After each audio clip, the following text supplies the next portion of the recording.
All right, stop me if you've heard this before. Election integrity is a big deal. Making sure every legal vote is counted matters. That fact was never more apparent than during the election of the Ada County Sheriff in 1870.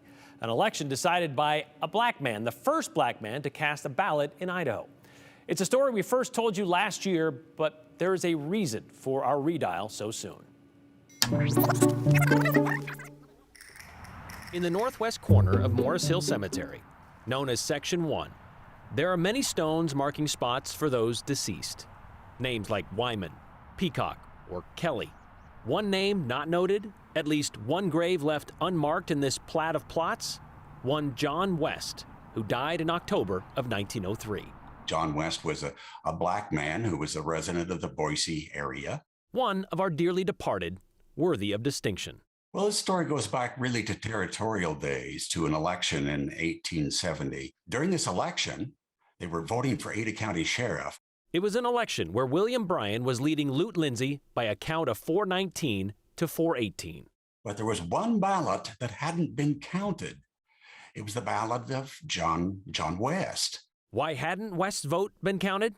Well, according to Rick Just, the poll workers probably didn't know what to do with it, because the 15th Amendment had just been ratified earlier that year, giving every citizen the right to vote, regardless of race. So they thought, well, he's never voted before.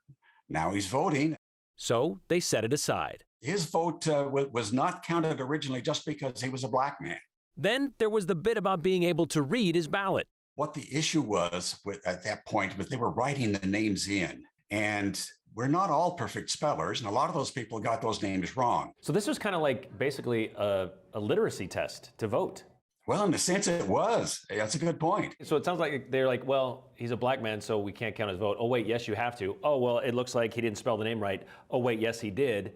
Was it that kind of a process? It's not completely transparent because it was, after all, 1870, so it was a while ago, but that's what it looked like, yes. But they eventually did count John West's vote, and it turned out his was the vote that assured the election for one William Bryan. He became sheriff. So that's how John West became the first black man to vote in Boise? As far as we know, yes.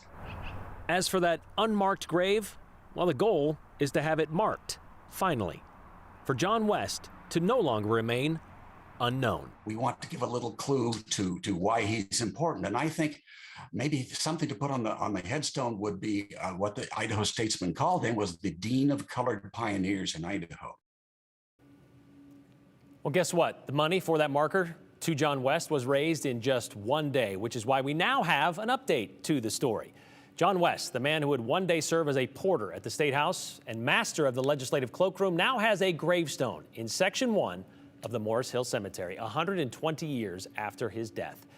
And yes, it does carry the 1903 quote from the statesman, the Dean of Colored Pioneers in Idaho. By the way, West wasn't initially paid for his work as a porter and in the cloakroom at the Statehouse, but eventually they did pay him and took a resolution by the House at the end of the 1901 session to pay West, quote, in the same manner of the clerks of this House, end quote. He got $60.